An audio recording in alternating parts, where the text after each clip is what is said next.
السلام عليكم ورحمة الله وبركاته وولاشين حفصة موسى AKA فاطمة علي AKA جنوب بقر ومركل إذن سو لابتي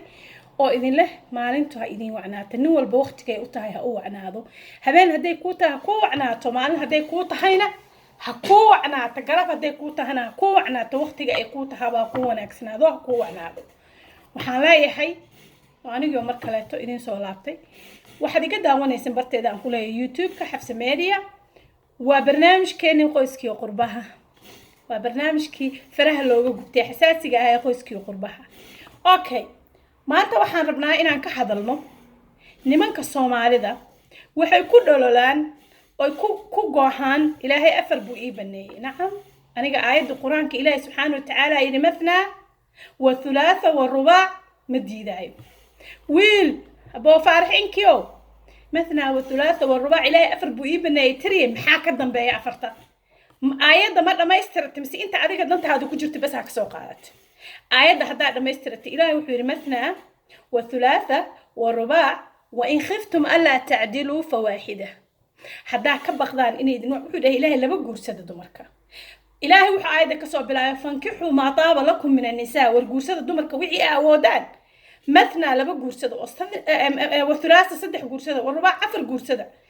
وإن خفتم ألا تعدلوا هداك بقدان إذن يدنو عدالة سميننا فواحد هل متسكاق أكاو هدا أكتها فارحينك ماذا حاجة إنو انتان لأجيه وأبو ولا وقب دول آذنو عدل سمين كرن أبو هالكاق اسكيه سمو فاهمينو نولو فرحة لكل نولو أولاد دا أذن مسؤول كنقو أنا وحدانا هي حفصة موسى AKA فاطمة علي AKA جنوب بقر وحان بالله رجع سوماليدو هل حبوا مسؤول كمان نقول كران most of them I'm not saying all Somali men واني منحن لكن most of you guys هل كحب كليا بقلد إذن كوابي هل كحب موجودة هل كحب مسؤولية ذا كما صوبي كرتان بل forget about 2 3 4 yeah هذا روح نقولي هاي وحبا آيات ده كوكر قرن إلهي وحي يرافر كورسة إلهي وحي يرافر كورسة يس إلهي وكل حي محاكا دمي لكن وإن خفتم ألا تعدلوا فواحدة هداك بغضان إنه إذن دومركو عدالة من هالمد كورسة ده مركو حنقولي فارحين كسومالي أنا قرق أجنبي كما ورا من كرو بيكوس أنا أجنبي ولي قايلة ما ديل كرينين منو قورسن معناها ما كور هيا فاره هذا وأنا أوجه إنس أجنبي جو أيسن نت كان أفرفر تقواش هي سيد صومالي وكله marka waxaan ku leeyahay aboowe hadiiba aad hal isku tijaabisay oo waajibkeeda ka soo baxday oo aad ogaatay inaad hal aad mas'uulkeeda ka soo bixi karto tan labaad iyo saddexaad ha inoo dambeysay halka make sure inaad ilaahay mas'uulku ku saaray ilaahay wuxuu dhahay ar-rijaalu qawwaamuuna 'ala an-nisaa bima faddala Allahu ba'dahum 'ala ba'd wa bima ilaahay wuxuu dhahay ar-rijaalu qawwaamuuna 'ala an-nisaa raggu dumarka hogaamiye u yihiin bima faddala Allahu ba'dahum 'ala ba'd micnaha ilaahay fadliga uu siiyay raggu dumarku waxay u yihiin qawaam ilaahay wuxuu yiri muxsiniina ghayr musaafihaat qabla muxsiniina oo ahayn musaafihaat ayuu ilaahay idin yiri baa hogaan u tihiin okay hadaa walaal hogaan ii tahay oo aad tahay rijaalka ilaahay quraankiisa ku sheegay oo qawaamki ilaahay uu sheegay aad tahay walaal macaani labo iyo saddex ku dambeysay bal halkii ilaahay waajibkeeda ku saaray iyo awlaad ilaahay kaasi mas'uulkooda ka soo bax hadaynu nahay mujtamaca Soomaaliyeed waxaynu aad u ognahay oo inay naga dahsooneen burburkii Soomaaliya markuu dhacay waxa lagu sarfayfaray oo bulshada la farabar u noqday hooyay noqotay aaba badani xilkiisi wuu gabay waxa ka dhacday hadda ka hor wadanka Masar gabar walaashay yar oo joogta iga sheekaysay waxay tir nimanka Masaarida waxay dhihi jireen irhamu banaat Soomaal oo naxariista gabdhaha Soomaalida baanahum waxay wataan ilmo awaan ah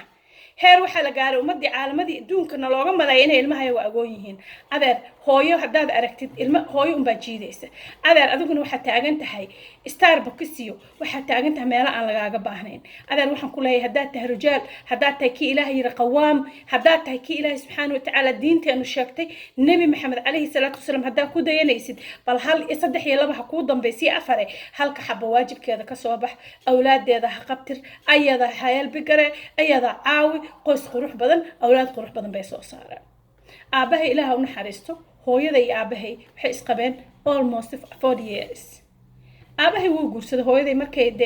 dhalmar ka baxday laakiin haddana saasoo ay tahay waxaan aniga maanta aan qiraya ilaahay qabrigiisa waasiyo ha u nuuriyo afar haduu guursan lahaa wuxuu ahaa rijaal because markii aan yaryarayn oo aan yuciya ahayn aabahaye marba meel kuma boodin marba naa kuma boodine anaguna koriyay ilaa kii ugu yara uu qaan gaaray oo aan noqonay anagiiba dad wax taraayo oo wada qaan gaar ah aabahayna kale ma guursan waaba ku yiri ragga Soomaalida nin aabahayo kala ah Ilaahay subhanahu wa ta'ala qabrigiisi rawdatul miryaad al janna uga dhigo hooyada raalli uga oo dhaysa wararday aabo waxa u geey guriga aabo waxa geey ayuu la guursaday marka ragga Soomaalidu hadaan sida aabahay oo kale aadan qawaam noqonaynin hadaan sida aabahay oo kale aadan awlaadaada korinaynin war waxa weeye mirigeed ku saaran kuwa gunta ku jira looma daadsho waxbaha ku qarqarin Ilaahay afar buu ii baneeyay Ilaahay saddex buu ii baneeyay Ilaahay laba buu ii baneeyay bal inta haysid horta waajibkooda Ilaahay ku saaray ka soo bax nafaqadoodii ka soo bax waxbarashadoodii ka soo bax tarbiyadoodii ka soo bax okay westernka ku soo haray wadamada westernka aan joogno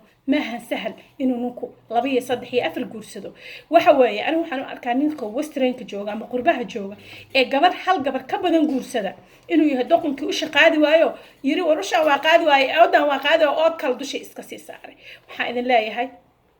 anigoo ah xabsa musannuuc ee Faadma Cali